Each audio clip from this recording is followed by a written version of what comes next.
Hey, CityCast Chicago, it's Michael Ziviak. While CityCast Chicago works hard every day to connect you with the stories that matter most, I'm working in the background making sure that our listeners are connecting with the best that Chicago has to offer.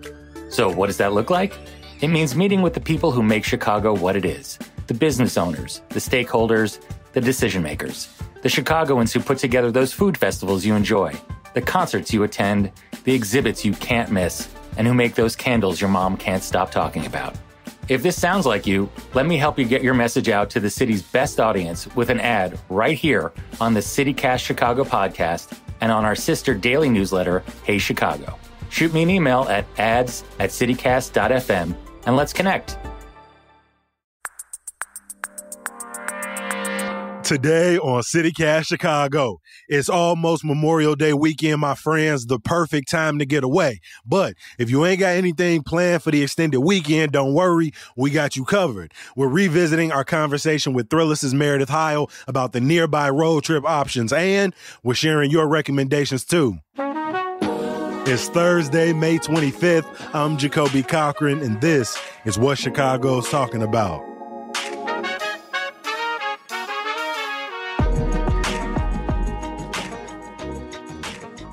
Meredith, welcome to CityCast.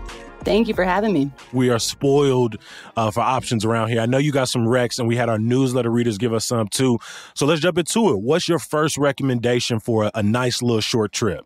So this would be my closest recommendation, and this is the Indiana Dunes National Park.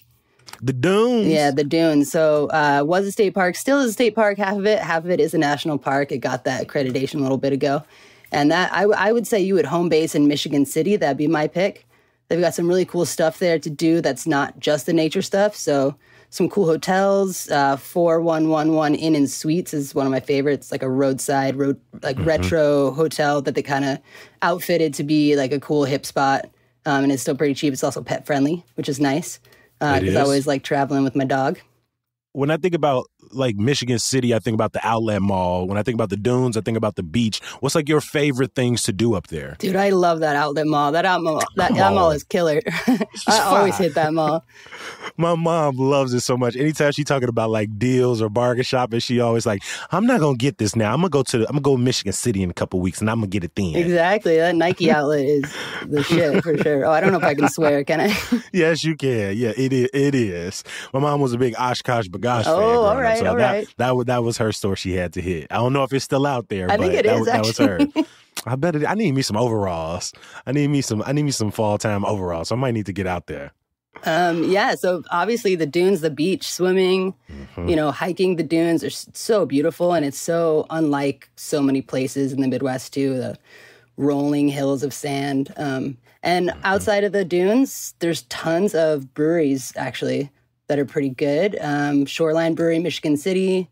Zorn Brewery is also in Michigan City. There's some wineries, which, Midwestern wine. Hey, my mama's going to hear this episode and be all for it. She's like, she talking about wine and brewery in Michigan City? I got to get out there. Yeah, no. And, also a lot of cool camping opportunities out there as well. You can sleep right on the dunes, and some cool Airbnbs that butt up right against the dunes as well. Yeah, and I'm pretty sure it's accessible by Amtrak. I know Michigan City is on the Amtrak line that runs from like Millennium Station, 55th, 56, 57 on the east side, Hegewisch. So if you don't want to drive, you could get out there by Amtrak potentially as well. I wanted to move into one of our reader recs. It comes from Matt P. He says the shoreline of Michigan's lower peninsula up to Mackinac Island. I know you were talking a little bit about the upper peninsula. I'm not familiar with Mackinac Island. Is this a place that you've driven by, that you've gone to? Yeah. So it's kind of like if you drive up the Michigan side toward the Upper Peninsula, it's kind of the last stop in the part of the mitten that's the top of the mitten before you get over to the UP. And it's beautiful. I mean, it's like an old school kind of Midwest resort town. It kind of even has like a little bit of like seaside kind of coastal vibes, even though it's on the lake. It's super serene and pretty, and there's lots to do there, even though it's real tiny. Your second recommendation, you recently wrote about it, and you talked about finding a little of that East Coast right here in the Midwest. So what's your second recommendation for the folks? That's right. So the Driftless region of Wisconsin, So I found out about the Driftless maybe a year ago. I read an article about it, and I was like, I got to get out there. It's super weird. So it sounds like a scary horror book. I'm not going to... It's not that scary. It's not that scary. Okay. So basically, it gets its name because it's basically along the Mississippi River Valley in both Minnesota, Wisconsin, and a little bit of Illinois and Iowa. And that part of the world, during the last ice age, it didn't actually get covered over by ice. So the land didn't get leveled like it did in most of the Midwest. So you think of the Midwest as being sort of flat plains, right? And this place, it kept all of its sort of structural integrity before the ice age. So it's got, I don't want to say big mountains, but for the Midwest, they're pretty impressive. Really craggy landscape and really different soil types too, so that you get a lot of cool farming out there, some different cheeses and stuff like that you don't find anywhere else. And there's a lot of weird little roadside attractions up there that just, I love that. Whenever I do a road trip, I go on to Atlas Obscura or whatever, and I just mark out all the weird stuff you pull over for. There's like a place up there that's like Wisconsin Stonehenge. I saw that picture. Yeah. It's called the Kinstone Megalithic Garden. So that's like just a cool spot to walk around. There's a place up there called Rock in the House, and that's in Fountain City. It's kind of at the uppermost part of the Driftless in Wisconsin. And it's basically this giant boulder fell into a house, and then they decided to make that into a museum and keep it as is. It's pretty weird.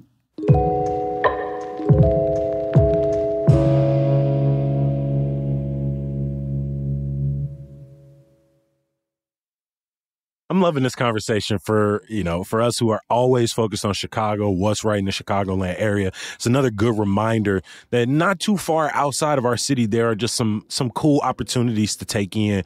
And our next reader recommendation is also rocky and appeals to our nature lovers. It's from Dia B, who said, my road trip goal this summer is Matheson State Park for their canyons and rock formations.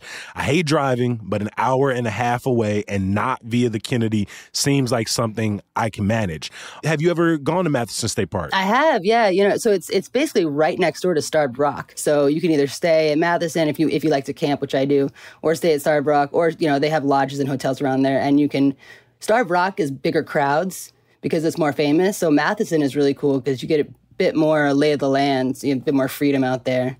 When you're preparing to go to a state park to maybe go take a hike, what are some of those things you have to do in preparation? Like, so for example, when I went to Lake Geneva, we ended up going on like an 8-mile hike, but I'm gonna be real with you. I don't think I really knew what the terrain was going to be. And so I had the right shoes. My girlfriend didn't, so I had to take my socks off and give her my socks. We made it through no problems, but I don't think we actually prepared to go outdoors to take a hike. So we kind of did the best. But if you're preparing to go to like Matheson State Park, or if you're going to the Driftless region, what are some of those go-to items that you got to have with you? Yeah, for sure. So I usually have some sort of backpack or fanny pack. Got to put water in there. I usually have my dog, so I put some treats in there, keep him entertained, and a little bowl for him so he can drink some water too.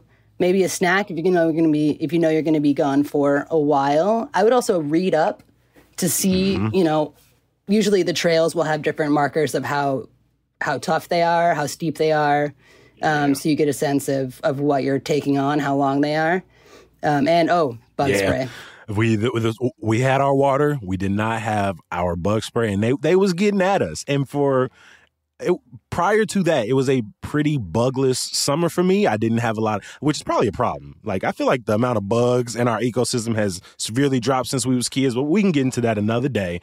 And shout out to our homies, Black People Outside, who put us up on all trails, because that app, that was able to help us understand what was the elevation we were working with. Luckily, there were multiple trails so we could hop off if we needed to, but it definitely just reminded us, because we were like, you know what? I think we want to get outside more this summer, as long as we stay prepared. So what is your third recommendation for our CityCast listeners? My third recommendation is not necessarily a nature spot, and that would be Louisville, Kentucky. Louisville? Yeah, I'm a huge Louisville fan. I think it's one of the coolest, most underrated cities in the country. I mean, you might be making a pitch for a CityCast Louisville right here. I had some homies who went to school there. We've talked about the Ali Museum. What do you love about Louisville? Well, the Ali Museum is very cool.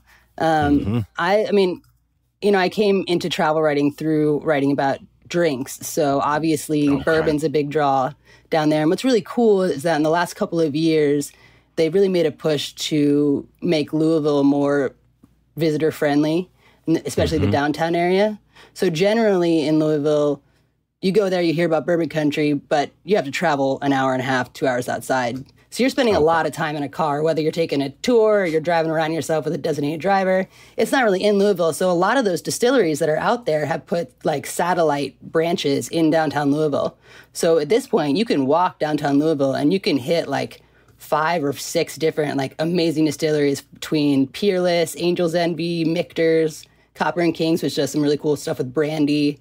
Old Forester has a tasting room there, Rabbit Hole, Evan Williams, and they will give you both the tasting and they do some distilling on site, so you can kind of see what they're up to. Okay. I'm loving this drink vibe you giving. I like a good bourbon. I like a good Kentucky bourbon. I've been drinking a lot of Quilla lately, but bourbon still's got my heart. I know Churchill Downs is in Louisville, which we probably only talk about around the Derby, but you can go anytime. Yeah, you can go and bet on the horses anytime you want. It's a pretty fun experience to get down there. Yeah, and well, speaking of sports, if you want to call horse racing a sport, which arguably it is, the soccer team there, they have a women's soccer team called Racing Louisville, and they play out of the Lynn Family Stadium, and it's an incredible stadium. Like, in America, you don't find too many specifically soccer stadiums, and this one was built for soccer, and it's just like awesome. And they're actually, in August, they're hosting the second annual Women's Cup, which has teams coming from all over the world. I want to go to the Louisville Slugger Museum and Factory. It's cool. I didn't play baseball a lot growing up, but baseball bats are just so cool to me. It's a really cool tour. I mean, I'm a big baseball fan, but they also have the largest baseball bat in the world out front of there. So even if you don't go inside for the tour, you can take a picture. It's a pretty fun little photo op. That is what's up. For our final reader recommendation, it comes from Mary White, who says 2.5 hours drive west of Chicago to Galena. Galena Territory is at Apple Canyon Lake. This is another one I wasn't really familiar with. Have you ever gone out here? Yeah, it's gorgeous. Super cute, like small town vibes. They have this downtown that's just like super cute little shops and restaurants. And they have some pretty nice resorts there that'll get you outside. Okay. It's right on the river there, so it's just pretty. It's just like a place to kick back. And apparently there's a yearly rodeo? That's news to me. I believe it. What do you think makes this region so special and interesting to explore?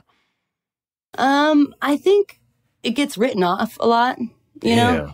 And I think that it's created a lot of local pride, and especially hyper-local pride, and that people, like you go up to the Driftless in Wisconsin, people have been there for generations. And they know everything there is to know about this tiny little town, and they love it, and they love the bar that that they're running there. That's been the oldest operating bar in Wisconsin, or whatever they want to say. They take such pride in all of the local foods that they're serving, the local drinks that they're serving, and there's just like a genuine sort of both like laid back and approachable, but also just fiercely proud of where you're from out here, which I really appreciate.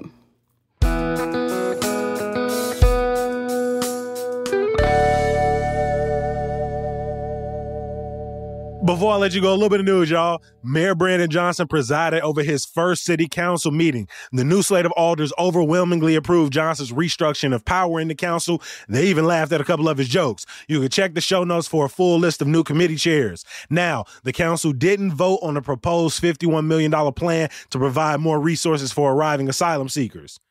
After months of construction on the Blue Line, regular service between the Addison and Western stations will resume Friday, according to CTA officials. The 2-0 Chicago Sky are at home Friday night against the Washington Mystics, and the Red Stars play at home Saturday against the Orlando Pride. Here's some good news. The 3-day Mullet and Mayo Festival is in Pilsen this weekend. I've gone the last few years, and it's always a great time. They got good music, good food, handmade crafts, and Saturday and Sunday, catch Lucha Libre from 3 to 5 p.m. As always, we appreciate you for listening. I appreciate you also for reading along with our daily newsletter, Hey Chicago, Monday through Friday in your inbox. If you don't know what the hell I'm talking about, subscribe now for the latest in news and events at chicago.citycast.fm. We here bright and early tomorrow breaking down some key stories from the week across this beautiful city of ours. I will talk to you then. Peace.